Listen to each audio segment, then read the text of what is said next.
Hello అందరికీ, ఇవాళ పచ్చి టమోటాలు పచ్చడి ఎలా చేసుకోవాలో చూపిస్తానండి. ఫస్ట్ టమోటాలు పచ్చిమిరకాయలు శుభ్రంగా వాష్ చేసుకొని 4 ముక్కలుగా కట్ చేసి పెట్టుకోవాలండి. ప్యాన్ పెట్టుకొని అందులో 4 టేబుల్ స్పూన్ ఆయిల్ వేసుకోవాలి. ఆయిల్ హీట్ అయ్యాక మనం ముందుగా కట్ చేసి పెట్టుకున్న టమోటాలు పచ్చిమిరకాయలు వేయించుకోవాలండి. ఒక 5 మినిట్స్ వేగినాక అందులో 1/2 టేబుల్ స్పూన్ జీలకర్ర, నిమ్మకాయ సైజ్ అంత చింతపండు, 4 రెబ్బల వెల్లుల్లి, కొద్దిగా అల్లం వేసుకుని వేయించుకోవాలండి.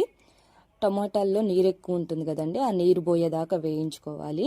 వేయించుకున్నాక మీరు మిక్సీ వేసుకునే పని అయితే మిక్సీ వేసుకోండి. మిక్సీలో అంత టేస్ట్ ఉండదండి, రోట్లో నూరుకొని తింటుంటే చాలా అంటే చాలా టేస్టీగా ఉంటుందండి. రోట్లో కూడా ఫస్ట్ నూరేటప్పుడు వెల్లుల్లి, అల్లం, పచ్చిమిరకాయలు, చింతపండు, ఉప్పు వేసి బాగా నూరుకోవాలండి. టేస్ట్కి సరిపడే ఉప్పు వేసుకోవాలి. అవి నూరుకున్నాక టమాటో ముక్కలు వేసి బాగా రుబ్బుకోవాలండి.